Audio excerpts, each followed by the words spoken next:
Hello aspirants, welcome to the TN bankers YouTube channel.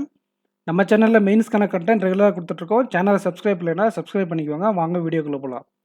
இந்த வீடியோவில் என்ன பார்க்க போகிறோன்னா, ஆர்ஆர்பி பிஓவில் கேட்கக்கூடிய கொஸ்டின் ஐபிபிஎஸ் பிஓலையும் சம்டைம்ஸ் நீங்கள் ரூரலில் போஸ்ட் ஆனால் எப்படி சர்வை பண்ணுவீங்க அப்படின்னு இந்த கேள்வி கேட்பாங்க. இது ஹெச்ஆர் கொஸ்டின். இந்த கொஸ்டினுக்கு எப்படி ஆன்சர் பண்ணுறதுன்னு பார்க்கலாம். அண்டு இன்டர்வியூக்கு தேவையான பிடிஎஃப்ஸ் நான் கமெண்ட் செக்ஷனில் கொடுத்துருக்கேன், யூஸ் பண்ணிக்கோங்க ஃப்ரெண்ட்ஸ். இது என்னோடய டெலகிராம் குரூப். இதில் என்னுடைய வீடியோஸ் எப்போ போடுவேன்ட்டு நான் முன்னாடியே அப்டேட் பண்ணிட்டு இருப்பேன். அதை டெலகிராம் குரூப் ஜாயின் பண்ணிக்கோங்க. கமெண்ட் செக்ஷனில் அதோட லிங்க்கும் கொடுக்குறேன். வாங்க வீடியோக்குள்ளே போகலாம். அதாவது ஒரு ரூரல் ஏரியாவில் நீங்கள் எப்படிலாம் சர்வை பண்ணுவீங்க, நீங்கள் எப்படி சர்வை பண்ணுவீங்க மெயினாக. அதாவது நீங்கள் ஒரு ஆஸ்பிரண்ட்ஸ் இதுக்கு முன்னாடி ஒரு இன்டர்வியூக்கு போனால் உங்களுக்கு ஸ்கீம்ஸ்லேருந்து கண்டிப்பாக 90% ஆஸ்பிரண்ட்ஸ் கிட்ட ஸ்கீம்ஸ் கொஷின் கேட்பாங்க. பர்டிகுலராக ஸ்கீம் பேரை சொல்லி இது எக்ஸ்பிளைன் பண்ணுங்கள், இப்போ முத்ரா ஸ்கீம் சொல்லிட்டு எக்ஸ்பிளைன் பண்ணுங்கள் அப்படின்னு சொல்லுவாங்க. அப்படி இல்லைன்னா எம்எஸ்எம்இ ஸ்கீம் சொல்லுங்கள், ஒரு 2 to 3 எம்எஸ்எம்இ ஸ்கீம் சொல்லுங்கள், ஒரு 3 உமன் ஸ்கீம் சொல்லுங்கள், ஒரு 4 அக்ரிகல்ச்சர் ஸ்கீம் சொல்லுங்கள், இல்லைனா ஒரு 2 இன்சூரன்ஸ் ஸ்கீம் சொல்லுங்கள். அந்த மாதிரி பர்டிகுலராக small saving scheme, financial inclusion scheme இருக்குல்ல, இந்த மாதிரி பர்டிகுலராக பேர் சொல்லி கேட்பாங்க. இந்த மாதிரி டைப் வைஸாக நீங்கள் ஸ்கீம்ஸை பிரித்து இந்த டாபிக் இந்த ஸ்கீமு அப்படின்னு சொல்லிட்டு அதை லைட்டாக அப்படியே எக்ஸ்பிளைன் ஒரு 1 minute எக்ஸ்பிளைன் பண்ணுற அளவுக்கு நீங்கள் கண்டென்ட் படித்து வச்சுக்கோங்க. 1 minute 45 செகண்ட்லேருந்து 1 minute எக்ஸ்பிளைன் பண்ணுற அளவுக்கு கண்டென்ட் இருந்தால் கூட போதும். அந்தளவுக்கு அக்ரிகல்ச்சர் ஸ்கீமே எத்தனை இருக்குன்னு பிரித்து அதில் எப்படி எக்ஸ்பிளைன் பண்ணலாம் அப்படின்ற மாதிரி நீங்கள் படித்து ப்ரிப்பேர் பண்ணி போய்க்கோங்க. ரீசன்ட் ஸ்கீம்ஸும் சும்மா லைட்டாக பார்த்துட்டு போங்க. ரீசன்ட் ஸ்கீம்ஸ் கேட்டால் ரீசன்ட் ஸ்கீம் சொல்லுங்கள், ஜென்ரலாக கேட்டால் ஜென்ரலாக நீங்கள் படித்த ஸ்கீமை சொல்லிட்டு வாங்க. சரி, நம்ம கொஸ்டின்கள் போகலாம். How you survive in rural அப்படின்னு கேள்வி கேட்டால், நீங்கள் என்ன மாதிரி ஒரு ரூரல் பீப்புள் வில்லேஜ் அப்படின்ற பேக்ரவுண்டில் இருந்தாக்கல உங்களுக்கு ஆல்ரெடி வில்லேஜ் என்விரான்மெண்ட்டில் வாழ்ந்து நீங்கள் பழகிருப்பீங்க. அதனால் நீங்கள் போயிட்டு புதுசாக அடாப்ட் பண்ணுறதோ, புதுசாக லைஃப் ஸ்டைலை கேதர் பண்ணுறதோ, அண்டு அந்த லைஃப் ஸ்டைலில் எப்படி நம்ம இப்போ சிட்டிலலாம் இருக்கும்போது நான் சிட்டியிலே இருந்திருக்கேன். நான் கோயம்புத்தூரில் டிகிரி படித்தேன், தர்மபுரியில் ஸ்கூல் படித்தேன் 11th 12th. தென் தூத்துக்குடியில் இருந்திருக்கேன் 3 years, சென்னையில் 1 year இருந்திருக்கேன். ஸோ அந்த மாதிரி நான் எல்லா இடத்துலையும் இருந்ததுனால எங்கள் வில்லேஜில் இப்போ நடுவில் ஒரு 3 வருஷம் இருந்தேன். எல்லா இடத்தும் எனக்கு அத்துப்படி. அப்போ ஒரு ஐபிபிஎஸ் பிஓ இன்டர்வியூவில் கேட்டால் நான் சிட்டியிலே இருந்திருக்கேன், ரூரல்லையும் இருந்திருக்கேன், தர்மபுரி மாதிரி டவுன்லேயும் இருந்திருக்கேன். ஒரு மீடியமான சிட்டி, அது சிட்டின்னு சொல்ல முடியாது, ஒரு செமி அர்பன் ஏரியா. அந்த மாதிரி எல்லா என்விரான்மெண்ட்டில் நான் இருந்ததுனால எனக்கு எந்த சூழ்நிலை கொடுத்தாலும் அந்த சூழ்நிலையில் எப்படி என்ன அடாப்ட் பண்ணிக்கன்னு தெரியும். அதனால் நான் பேங்க்கு ஜாப் நம்ம இருக்கக்கூடிய சூழ்நிலையில் எப்படி நம்ம அடாப்ட் பண்ணிக்கிறோமோ அது பேங்க் ஒர்க்கில் நமக்கு ரெஃப்ளெக்ட் ஆகும். இப்போ நம்ம இருக்கிற இடமே பிடிக்காமல் இருந்தோம்னா பேங்க் ஒர்க்கும் அதெல்லாம் பாதிக்கப்படும் இல்லையா? அதனால தான் இந்த கேள்வியை கேட்குறாங்க. அதனால் எந்த என்விரான்மெண்ட் கொடுத்தாலும் நான் எல்லா என்விரான்மெண்ட்லையும் இது வரைக்கும் இருந்ததுனால எனக்கு இந்த என்விரான்மெண்ட் எந்த என்விரான்மெண்ட்டாக இருந்தாலும் ஐ கேன் அடாப்ட் அப்படின்னு நான் ஆன்சர் பண்ணிடுவேன். பட் ஆனால் எல்லோரும் நீங்கள் இது மாதிரி இருக்க முடியாது இல்லையா? நிறைய பேர் சிட்டிலே இருந்திருப்பீங்க, நிறைய பேர் வில்லேஜில் மட்டும்தான் இருந்திருப்பீங்க, காலேஜும் பக்கத்தில் இருக்கிற டவுனில் முடிச்சிருப்பீங்க. அவங்களுக்கு ஆர்ஆர்பி இன்டர்வியூ அட்வான்டேஜாக இருக்கும். பட் இந்த இன்டர்வியூ இருக்குல்ல, ஐபிபிஎஸ் இன்டர்வியூ, அதில் நீங்கள் அதுக்கு தகுந்த ஆன்சர் ரெடி பண்ணிக்கோங்க. இப்போ பேரண்ட்ஸ், நீங்கள் சிட்டியில் இருந்திருப்பீங்க, நிறைய பேர் இது மாதிரி இருப்பாங்க. அதாவது ஒன்று உங்கள் பேரண்ட்ஸ் சிட்டியில் இருப்பாங்க, சிட்டியில் போய் உங்கள் கிராண்ட் பேரண்ட்ஸ், உங்கள் தாத்தா பாட்டி வில்லேஜ் தான் இருப்பாங்க. நீங்கள் வாரம் இல்லை மாதத்துக்கு 2 times ஃப்ரீக்வெண்ட்டாக வில்லேஜ் போய் விசிட் பண்ணிட்டு வந்திருப்பீங்க. அப்போ அங்கே போய் பார்த்துருப்பீங்க வில்லேஜ் பீப்புளெலாம் எப்படி இருப்பாங்க, அங்கே கல்ச்சர் எப்படி இருக்கும், பீப்புளெலாம் எப்படி நடந்துக்கிறாங்க, ஒரு படித்தவங்களை பார்த்தா பீப்புள் எப்படி பிஹேவ் பண்ணுறாங்க, இதெல்லாம் நீங்கள் பார்த்துருப்பீங்க. ஸோ நீங்கள் சிட்டியில் இருக்கீங்க, பட் உங்கள் பேரண்ட்ஸ் இல்லைனா கிராண்ட் பேரண்ட்ஸ் வில்லேஜில் இருக்காங்கன்னா நீங்கள் அடிக்கடி போயிட்டு வருவீங்க இல்லையா? அதனால் அதை நீங்கள் அட்வான்டேஜாக எடுத்து சொல்லி, நான் இந்த இந்த இது இவங்க இந்த பீப்புள் அம்பலாக இருக்காங்க அப்படிங்கிறத நீங்கள் இதெல்லாம் இந்த அதாவது ஆன்சர் 2, 3, 4 நீங்கள்லாம் மென்ஷன் பண்ணணும். இது எல்லாருக்குமே தான். ஃபஸ்ட்டில் இருக்கிறவங்களுக்கு இது தெரியும் வில்லேஜ் பீப்புள் எப்படி இருக்காங்கன்ட்டு, அதனால் அவங்க இதை மென்ஷன் பண்ண தேவையில்லை. நீங்கள் உங்களை இந்த கொஷின் நீங்கள் சொன்ன உடனே ஒருவேளை நீங்கள் ரூரலில் ஒர்க் பண்ணுறதுக்கு உங்களுக்கு ஆர்ஆர்பிக்கு என்ன உங்களுக்கு மோட்டிவேட் பண்ணுச்சு, நீங்கள் ஏன் ஆர்ஆர்பி சூஸ் பண்ணுன்ற கொஷினுக்கு இந்த ஆன்சர் பீப்பிள்லாம் ஹம்பிளா இருப்பாங்க வில்லேஜில இருக்க பீப்பிள். அந்த கொஸ்டின நீங்க யூஸ் பண்ணிக்கலாம். அதனால இது நீங்க எல்லாத்துக்குமே யூஸ் பண்ணணும். இங்கேயும் நீங்க யூஸ் பண்ணிக்கோங்க. நான் ஃப்ரீக்வென்ட்டா வில்லேஜ் விசிட் பண்ணுவேன். அங்க இருக்கிற லைஃப் ஸ்டைல் எனக்கு பிடிக்கும். அங்க இருக்கக்கூடிய environment I like more then city அந்த மாரி சொல்லலாம். தென் இது ஆர்ஆர்பிக்காக. இதுக்கு சொல்லக்கூடாது. பப்ளிக் செக்டார்ல இப்படியெல்லாம் சொல்லக்கூடாது. ஆர்ஆர்பில மட்டும் தான் அப்படி சொல்லணும். அப்ப பப்ளிக் செக்டார்ல பாதி வந்து அர்பன் ஏரியாவுல தான் இருக்கும். அப்ப நீங்க அர்பன் ஏரியாவுல போஸ்ட் போட்டா நீங்க ஒர்க் பண்ண மாட்டீங்களான்னு கேட்பாங்க. அதனால இது ஆர்ஆர்பிக்கு மட்டும் தான். Peoples are humble. அங்க அங்க படிச்ச பீப்பிள், ஆஃபீசர்ஸு, கவர்மெண்ட் ஆஃபீசர்ஸ் எல்லாருமே ரொம்ப சூப்பரா நடத்துவாங்க வில்லேஜ்ல. நீங்க வில்லேஜ்ல போய் பார்த்திருந்தீங்கன்னா தெரியும். பேங்க் ஆஃபீசர்லாம் ரொம்ப அப்படியே ராஜ மரியாதை குடுப்பாங்க. அத பார்த்து நான் இம்ப்ரெஸ் ஆயிட்டேன் சார். நானும் வில்லேஜ்ல இருக்கும்போது ஒரு பேங்க் மேனேஜர் வந்தாங்க. அந்த பேங்க் மேனேஜருக்கு வில்லேஜ் பீப்பிள் குடுத்த ரெஸ்பெக்ட் எனக்கு இம்ப்ரெஸ் பண்ணுச்சு சார். இந்த ஆன்ஸரே இங்க இல்ல. இதுக்கும் சொல்லலாம். அண்ட் அது மட்டும் இல்லாம எங்க சொல்லலாம்? ஆர்ஆர்பி நீங்க ஏன் சூஸ் பண்ணீங்க அப்படின்ற ஒரு கொஸ்டின் நேத்து கொண்டு வந்தேன் இல்லையா? அதுல இந்த பாயிண்ட் நான் மிஸ் பண்ணிட்டேன். அத நீங்க ஆட் பண்ணிக்கோங்க. ரூரல்ல இருக்கிற பீப்பிள் ரொம்ப ஆஃபீஸருக்கு ஹம்பிளா இருப்பாங்க. அதனால அந்த என்வைரன்மென்ட் எனக்கு அடாப்ட் ஆயிடும் சார் அப்படிங்கிற மாதிரி அது ஒர்க் பண்றதுக்கு ரொம்ப ஆப்ட்டான இடம் அதாவது தெளிவா சொல்றேன் கேட்டுக்கோங்க.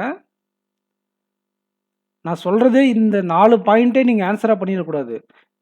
நான் சொல்ற பாயிண்ட்லேருந்து நீங்க ஒரு பாயிண்ட் எடுக்கணும். அதனால தான் நான் பாயிண்ட்டா குடுத்துருக்கேன். டெஃபினேஷனா குடுக்காம. ஒவ்வொருத்தரும் ஒரே மாரி மனப்பாடம் பண்ணி போய் சொன்னீங்கன்னா, எல்லாரும் ஒரே ஆன்ஸர் சொல்றாங்கன்னு சொல்லிட்டு, அது நீங்க சொல்ற ஆன்ஸர் வேல்யூ இல்லாம போயிடும். நான் சொல்ற பாயிண்ட்ல எடுத்து நீங்க ஒரு ஆன்ஸர் ரெடி பண்ணிக்கோங்க. உங்களுக்கு தகுந்த மாரி, நீங்க இருக்க லைஃப் ஸ்டைல் தகுந்த மாரி. பேரண்ட்ஸ், கிராண்ட் பேரண்ட்ஸ் இத சொல்லிட்டேன். பீப்பிள் ஹம்பிளா இருப்பாங்கன்னு சொல்லிட்டேனா, அதாவது நம்ம ஒர்க் பண்ணக்கூடிய ஆப்ட்டான இடம் ஆர்ஆர்பி தான் சார். அதுலயும் ரூரல் தான் வந்து நம்ம ஒர்க்குக்கு, நம்ம வாழக்கூடிய லைஃப் ஸ்டைலுக்கு வேணா பிரச்சனையா இருக்கலாம் தவிர, நம்ம பீஸ்ஃபுல்லா ஒர்க் பண்றதுக்கு ஆர்ஆர்பி தான். ஏன்னா, அங்க வரக்கூடிய கஸ்டமர்ஸ் நம்ம ஆஃபீசர்ஸ்க்கு அவ்வளோ ரெஸ்பெக்ட் தருவாங்க. ஸோ, இதனால ஆர்ஆர்பி ரூரல்ல இருக்கக்கூடிய போஸ்டிங் நான் ஒர்க் பண்றதுக்கு ஆல்ரெடி நான் மைண்ட் செட்ல இருக்கேன். அந்த ஊருக்கு நான் அப்பப்போ போயிட்டு வர்றதுனால, அது வில்லேஜ் எப்படி இருக்குன்ற ஒரு ஐடியாவும் இருக்கு சார். அண்டு வீக்லி, மந்த்லி ஒரு 4 டேஸ் நான் வில்லேஜ்ல தான் இருப்பேன். அதனால அந்த லைஃப் ஸ்டைல் எனக்கு கொஞ்சம் அடாப்ட் ஆயிருக்கு சார் அப்படின்னு சொல்லிருங்க. சரி, நீங்க பிறந்ததுலேருந்தே அர்பன் ஏரியாவுல இருக்கீங்க. அண்டு உங்க அப்பா, அம்மா அவங்களும் அர்பன் ஏரியா பூரா சிட்டி தான். சென்னை சிட்டி ஃபுல்லாவே சென்னையிலே இருக்கீங்க. இல்ல திருச்சி, தூத்துக்குடிலாம் சிட்டின்னு சொல்ல முடியாது. அதுவும் வில்லேஜ் மாரி தான் இருக்கும். தூத்துக்குடியில இந்த மாதிரி திருநெல்வேலியும் வில்லேஜ் கல்ச்சர்லாம் நெறைய இருக்கும். மதுரை அதுவும் வில்லேஜ் கல்ச்சர் தான். சென்னை, கோயம்புத்தூர் அண்டு ம வேற என்ன ஊர் சொல்றது? திருச்சி இந்த மாரி ஊருங்களெல்லாம் இருந்தீங்கன்னா, நீங்க என்ன பதில் சொல்லலாம்னா, நீங்க வந்து இந்த என்வைரன்மென்ட்க்கு புதுசு. ஸோ, நீங்க என்ன பண்ணலாம்னா, உங்க சீனியரா இது நீங்க எப்பயோ நீங்க வில்லேஜ் போம்போது பேங்க் ஆஃபீஸருக்கு மக்கள்லாம் ரொம்ப மரியாதை குடுக்குறது, கவர்மெண்ட் ஆஃபீஸருக்கு மக்கள் மரியாதை குடுக்குறதெல்லாம் பார்த்துருக்கீங்க. அதனால எனக்கு I am personally interested to work in RRB. I don't have any difficulties to work in I don't have any difficulties to work in RRB அப்படின்னு சொல்லிருங்க ஃபர்ஸ்ட் ஒரு பாயிண்ட்டு. சொல்லிட்டு அது இங்க வந்து ஒர்க் பண்றதுக்கு நமக்கு எந்த பிரச்சனையும் இல்ல. பட் ஆனா லைஃப் ஸ்டைல்ல இந்த கடைங்க, சூப்பர் மார்க்கெட் மாதிரிலாம் அங்க எதுவும் இருக்காது. நம்ம 1 வீக்குக்கு தேவையான பொருள நம்ம போயிட்டு சந்தையில போயிட்டு வாங்கிட்டு வர மாரி இருக்கும். அண்டு ப சிட்டி அத்தியாவசிய தேவைக்காக நம்ம 10, 15 கிலோமீட்டர் இல்ல 5 மினிமம் ஒரு 5, 6 கிலோமீட்டராச்சும் டிராவல் பண்ணி போயிட்டு வாங்குற மாரி இருக்கும். பக்கத்திலே ஒரு பொட்டி கடை தான் இருக்கும். ஒரு சில வில்லேஜ்லலாம் பொட்டி கடை மட்டும் தான் இருக்கும். அத்தியாவசிய தேவைகள்லாம் ரொம்ப கம்மியா இருக்கும். அப்ப நீங்க என்ன பண்ணியிருக்கலாம், என்ன பண்ணலான்ட்டு நீங்க ஒரு சீனியர் ஆஃபீஸர் கிட்ட கன்சல்ட் பண்ணலாம். அவங்க என்ன சொல்லுவாங்க, ஒரு 10 கிலோமீட்டர் தள்ளி ரூம் எடுத்துக்கோங்க. அங்க பக்கத்துல எது டவுன் இருக்கா மேஜர் டவுன்ல, அங்கருந்து நீங்க வந்துட்டு போயிருங்கன்னு சொல்லுவாங்க. அதான் சொல்லுவாங்க சிஏ ஆஃபீஸரு. நீங்க டெய்லியும் வண்டியில போயிட்டு வந்துரலாம். பட் ஆனா நீங்க அத சொல்லாம, அ இன் நான் சொன்ன மாரி பீப்பிள்லாம் ஹம்பிளா இருப்பாங்க. நம்ம அங்க ஒர்க் பண்றதுல எந்த டிஃபிகல்டீஸ் இருக்காது சார். பட் ஆனா லைஃப் ஸ்டைல்ல நான் சிட்டியில இருந்ததுனால எனக்கு இங்க பக்கத்திலே எல்லாமே இங்க ஒரு ஸ்டெப்ஸ் எடுத்து வச்சாலே ஒரு 2 தெரு தள்ளி எல்லாமே இருக்கும் எனக்கு. பட் ஆனா வில்லேஜஸ்ல கொஞ்சம் எல்லா வசதிகளும் கிடைக்காது. அதுக்கு நான் சீனியர் சிட்டிசன் நம்ம சீனியர் ஆஃபீசர்ஸ் என்ன இதுக்காக ஃபாலோ பண்றாங்களோ, அவங்க கிட்ட கேட்டு நான் அத ஃபாலோ பண்ணிக்குவேன் சார் அப்படின்றபோது, நீங்கள் ஒரு பாசிட்டிவ் இம்ப்ரெஷனை கிரியேட் பண்ணலாம். சீனியர் ஆஃபீஸர் கூட கன்சல்டேஷன் பண்ணுறது. அண்ட் அங்கே இருக்கக்கூடிய வில்லேஜ் பீப்புள்ஸ் இருக்காங்க இல்லையா, அவங்கக்கிட்டையும் நீங்கள் கன்சல்ட் பண்ணலாம். ஃபஸ்ட்டு சீனியர் ஆஃபீஸர் நீங்கள் மென்ஷன் பண்ணணும். சரி, I will go through the rural environment people then, அதாவது இது ஓகே, இது அர்பன் பீப்புள். இன்னொரு ஆன்சர் என்ன, இது ஒரு ஆன்சர். கன்சல்டிங் சீனியர் ஆஃபீஸர் அதுக்கு தகுந்த மாதிரி மேனேஜ் பண்ணிக்குவோம் சார். லிமிட்டட் ரிசோர்ஸ் தான் இருக்கும். நம்ம போயிட்டு வாங்கிட்டு வரதோ, இல்லை நம்ம ரூம் இருக்குது, தள்ளி ரூம் இருக்குது, இந்த மாதிரி லிமிட்டட் ரிசோர்ஸஸ் வச்சு எப்படி மேனேஜ் பண்ணலாம் அப்படின்ட்டு நான் சீனியர் ஆஃபீஸர்கிட்டையும் அங்கே வில்லேஜ் பீப்புள்கிட்ட கஸ்டமர்ஸ்கிட்டையும் நான் கொஞ்சம் கேட்டு, எல்லா கஸ்டமர்கிட்ட இல்லை, கொஞ்சம் சில கஸ்டமர் க்ளோஸ் ஆவாங்க, அவங்கக்கிட்ட அதை கேட்பாங்க. அப்புறம் கஸ்டமர்கிட்ட நீங்கள் ஜாப் பண்ணுறதை விட்டு இதே தான் கேட்பாங்க. இல்லைங்க சார், பர்சனலாக சில கஸ்டமர் யாருன்னா க்ளோஸ் ஆனாங்களா அவங்க, இல்லைனா நெய்பர்ஸ் யாருனா இருந்தாங்களா அவங்கக்கிட்ட கேட்டுக்கிறேன், அந்த மாதிரி சொல்லலாம். ஃபஸ்ட்டு சீனியர் ஆஃபீஸர் மென்ஷன் பண்ணிடுங்க. சரி, இது ஒரு ஆன்சரு யாருக்குன்னா அர்பன் ஆஸ்பிரண்ட்ஸுக்கு. சரி, ரெண்டாவது ஆன்சர் என்னென்னா, நான் ஃபஸ்ட்டு போகிறேன் சார், ரூரல் என்வரான்மெண்ட்டை கோத்ரூ பண்ணுறேன். அங்கே என்னென்ன ப்ராசஸ், அங்கே என்னென்ன மக்கள் எப்படி இருக்காங்க, என்வரான்மெண்ட் எப்படி இருக்குது, என்னென்ன ஃபெசிலிட்டிஸ் மென்ஷன் பண்ணுறாங்கன்னு மென்ஷன் பண்ணிக்கோங்க. ஃபெசிலிட்டிஸ் என்னென்ன இருக்குது, என்னென்ன ஃபெசிலிட்டிஸ் எல்லாம் அவைலபிள் இல்லையோ அதை நான் எப்படி அந்த ஃபெசிலிட்டிஸ் இல்லாமல் எப்படி நம்ம லைஃப் ஸ்டைலை மூவ் பண்ணுறதுன்னு கற்றுக்கலாம். அப்படி இல்லைனா அந்த ஃபெசிலிட்டிஸ் இருக்கிற இடத்துல பார்த்து நான் ரூம் எடுத்து ஸ்டே பண்ணிப்பேன். ஆனால் ஆர்ஆர்பியில் ஒர்க் பண்ணுறதுக்கு எந்த என்னது ஸ்ட்ரகிள்ஸும் எனக்கு இருக்காங்க சார் அப்படின்னு சொல்லிடுங்க. ஆனால் ஒரு கேள்வி வரும், அப்போ உங்களுக்கு எனக்கிட்ட கொடுத்த மாதிரி ஒரு சிச்சுவேஷன் கொஸ்டின் கொடுப்பாங்க. ஏன்னா ரூரலில் மக்கள் மதிப்பாங்க சரி, பட் ரூரல் பீப்புளை உங்களால் ஹேண்டில் பண்ண முடியுமா அப்படின்னு ஒரு கொஸ்டின் இருக்குது. ஏன்னா எதனா அவங்க பொதுவாக ஒரு ஆஃபீஸரை மதிப்பாங்க. அவங்களுக்கு எதனா ஒரு பிரச்சனை வந்துச்சுன்னா நீங்கள் ஒரு சொல்யூஷன் சொன்னீங்கன்னா அது அவங்களுக்கு டக்குன்னு புரியாதுன்னு ஒரு இது இருக்குது. ஒரு சில பேரால் நீங்கள் சொல்லக்கூடிய சொல்யூஷன்ஸை அவங்க புரிஞ்சிக்க மாட்டாங்க. என்ன இது எப்படி இருக்குது, அது ஏன் இப்படி இருக்குது, அந்த மாதிரி சண்டை தான் போடுவாங்க. அதனால் நீங்கள் அதை எப்படி ஹேண்டில் பண்ணுவீங்க அப்படின்னு உங்ககிட்ட ஒரு சிச்சுவேஷன் கொஸ்டின் கண்டிப்பாக கேட்பாங்க. இந்த 3வது பாயிண்ட்டு 4வது பாயிண்ட்டு சொல்லும்போது, அதாவது எனக்கு அங்கே ஒர்க் பண்ணுறதுல எந்த பிரச்சனையும் இல்லை, 2வது பாயிண்ட்டுக்கும் தான். இந்த 3 பேருக்கு 3 கொஸ்டின் ஆன்சர் சொல்லும் போதும் உங்ககிட்ட ஒரு கிராஷ் கொஸ்டின் வரும். என்ன கொஸ்டின்னா, அப்போ ஒரு ரூரல் பீப்புள் ஒரு ஃபைட் பண்ணுற மாதிரி ஒரு செனரியோ கொடுப்பாங்க, அதை நீங்கள் எப்படி ஹேண்டில் பண்ணுறீங்க, இல்லை ரூரல் பீப்புளுக்கு ஒரு ஸ்கீமை சொல்லி புரிய வைக்க முடியாது, இந்த ஸ்கீமில் இது உங்களுக்கு கவர் ஆகுதுங்க சார். அதாவது 2 ஏ ஒரு பி 2 கேண்டிடேட்டு அக்கௌண்ட் வச்சுருக்காங்க. ஏன்ற கேண்டிடேட் ஒரு இன்சூரன்ஸ் ஸ்கீம் போட்டிருக்காங்கன்னு வச்சுக்கோங்களேன். அந்த இன்சூரன்ஸ் ஸ்கீமில் கவர் ஆகி அவங்களுக்கு ஏதோ ஒரு அமௌண்ட் வந்திருக்கும் எதுக்கோ ஒன்றுத்துக்கு. அதே மாதிரி பி வித்தவுட் இன்சூரன்ஸில் அவங்க அக்கௌண்ட் வச்சுருப்பாங்க, பேங்க் இன்சூரன்ஸ் மாதிரி இவங்க ஏ வச்சுருப்பாங்க, பி வச்சுருக்க மாட்டாங்க. அப்போ ஏக்கு அந்த மாதிரி சம்பவம் ஆகும்போது நீங்கள் அமௌண்ட் கொடுத்தீங்களா, அப்போ எனக்கு ஏன் கொடுக்கலன்னு பிஏ சண்டை போடுறாங்கன்னு வச்சுக்கோங்களேன் உங்ககிட்ட. அப்போ நீங்கள் அவங்கள எப்படி ஹேண்டில் பண்ணுவீங்க, உங்களால் அவங்கள சொல்லி புரிய வைக்க முடியுமா? இதுவே நீங்கள் சிட்டியிலனா நீங்கள் சொன்னால் அவங்க கப்புன்னு கேட்டு போயிடுவாங்க, மரியாதை தர மாட்டாங்க. சிட்டியில் இருக்கிறவங்க கொஞ்சம் அம்பலாக இருக்க மாட்டாங்க, ஸ்ட்ரைட்டாக பேசுவாங்க. நீங்கள் எப்படியோ அவங்க அப்படி. நீங்கள் ஒரு ஆஃபீஸரோ அதே மாதிரி அவங்களும் ஒரு ஆஃபீஸராக இருப்பாங்க. அதனால் ஈக்குவல் ரெஸ்பான்சிபிலிட்டி கொடுப்பாங்க. பட் ஆனால் நீங்கள் ஒரு ரூரல் ஏரியாவில் இருக்கீங்கன்னா உங்களை தலையில் தூக்கி வச்சாடுற மாதிரி சார் சார் சார்னு அவ்வளோ மரியாதை கொடுப்பாங்க. பட் ஒரு பிரச்சனைன்னு வரும்போது உங்ககிட்ட சண்டை போடுவாங்க. அப்போ நீங்கள் அவங்கள எப்படி ஹேண்டில் பண்ணுவீங்க அப்படின்னு ஒரு சிச்சுவேஷன் கொஸ்டின் இந்த 2வது பாயிண்ட்டு 3வது பாயிண்ட்டு 4வது பாயிண்ட் சொல்கிறவங்களுக்கு வரும். அதாவது ஒர்க் பண்ணுறதுல எந்த சிரமமும் இல்லை சார் அப்படின்னு சொன்னீங்கன்னா, இந்த மாதிரி ஒரு சிரமம் நீங்கள் ஃபேஸ் பண்ண வேண்டியிருக்கும். அதை அவங்க சிச்சுவேஷன் கொஸ்டினாக கேட்பாங்க. அதுக்கு நீங்கள் ஒரு 5லேருந்து 10 செகண்ட் யோசிச்சுட்டு ஆன்சர் பண்ணுங்கள். பட்டுன்னு ஒரு ஆன்சரை பண்ணிடாதீங்க.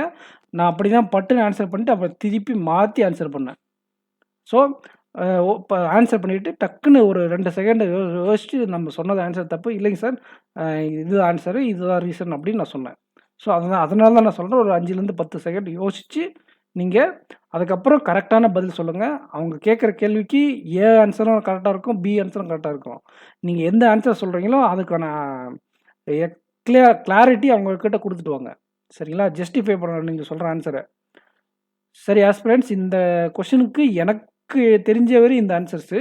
இது இல்லாமல் நிறைய ஆன்சர்ஸ் இந்த கொஷினுக்கு how you survive in rural and இதில் பாதி answer why you are choosing RRB over public sector bank அப்படின்னு ஒரு கொஷின் கேட்பாங்க இல்லையா, அதுக்கு இந்த பாயிண்ட்டு இந்த கொஷின் செட் ஆகும்.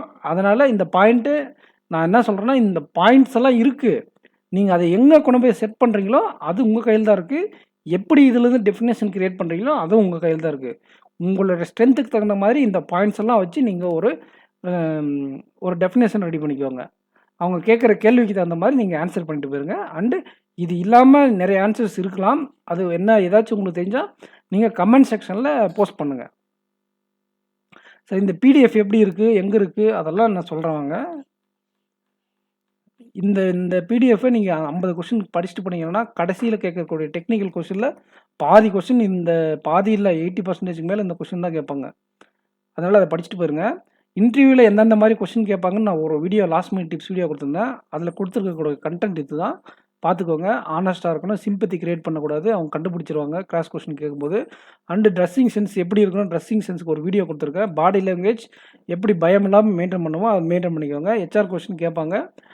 நீங்க சொல்லக்கூடிய பேஷன், செல்ஃப் இன்ட்ரோவ பேஸ் பண்ணி, தென் ஸ்கீம்ஸ் நான் சொன்ன மாரி டாபிக் வைஸா ஸ்கீம் படிச்சுக்கோங்க. இத பாருங்க. இது மாரி டாபிக் வைஸா அக்ரிகல்ச்சர், உமன் அந்த மாரி டாபிக் வைஸா படிச்சுக்கோங்க. தென் பேங்கிங், கரண்ட் அஃபேர்ஸ், ஸ்டாட்டிக் இதுலேருந்து கொஸ்டின் கேட்பாங்க. இதுக்கு ஒரு 40% மார்க் வரையும் கிடைக்குது. முன்ன ஹெச்ஆர் கொஸ்டின் வரைக்கும் ஒரு பார்ட்டு, டெக்னிக்கல் கொஸ்டின் ஒரு பார்ட்டு. டெக்னிக்கல் கொஸ்டின்லேயும் மார்க் இருக்கு. அதில டெக்னிக்கல் இதெல்லாம் கேட்பாங்க. இதுக்கான பிடிஎஃப் இது ஆம்பிசியஸ் பாப்பாவோட கன்டென்ட்டு அவங்களோட வெப்சைட் லிங்க்கு குடுத்துருக்கேன். ஜஸ்ட் அந்த லிங்க்க கிளிக் பண்ணா உங்களுக்கு பிடிஎஃப் டவுன்லோட் ஆயிரும். பேங்கிங் அவேர்னஸ் பிடிஎஃப் இந்த டாபிக்கு. ஆஸ்பிரண்ட்ஸ் சேனல சப்ஸ்கிரைப் பண்ணலனா சப்ஸ்கிரைப் பண்ணிக்கோங்க. வீடியோக்கு லைக் பண்ணிக்கோங்க. ஃப்ரெண்ட்ஸுக்கு ஷேர் பண்ணுங்க. இன்னும் அடுத்து என்னென்ன இருக்கு, என்னென்ன தேவைன்னு பார்க்கலாம். இப்ப இந்த பிடிஎஃப் நம்ம கமெண்ட் செக்ஷன்ல நான் பின் பண்ணியிருக்கேன். இந்த லிங்க்க கிளிக் பண்ணா அந்த 50+ பிடிஎஃப் டைரக்ட்டா எங்க போகும்னா, அதாவது ஃப்ரீக்வென்ட்லி ஆஸ்க்டு கொஸ்டின் இல்ல டாப் 50 கொஸ்டின் பேங்கிங் இன்டர்வியூல கேட்கக்கூடிய கொஸ்டின் டைரக்ட்டா உங்கள இதுக்கு கூட்டு போயிரும். டெலகிராம்ல அந்த குரூப்ல பிடிஎஃப் இருக்கிறத கூட்டிட்டு போய் இந்த லிங்க்க கிளிக் பண்ணா. இந்த லிங்க்க கிளிக் பண்ணா பேங்கிங் அவேர்னஸ் பிடிஎஃப் டவுன்லோட் ஆயிரும். அத சும்மா பார்த்துட்டு போங்க. இங்கிலீஷ் இது சும்மா வீடியோ லிங்க்கு. இன்டர்வியூ பிளேலிஸ்ட்டு அதுவும் ஒரு லிங்க் தரேன். அதுவும் கிளிக் பண்ணி பார்த்துக்கோங்க. இதுதான் இன்டர்வியூ பிளேலிஸ்ட்டு.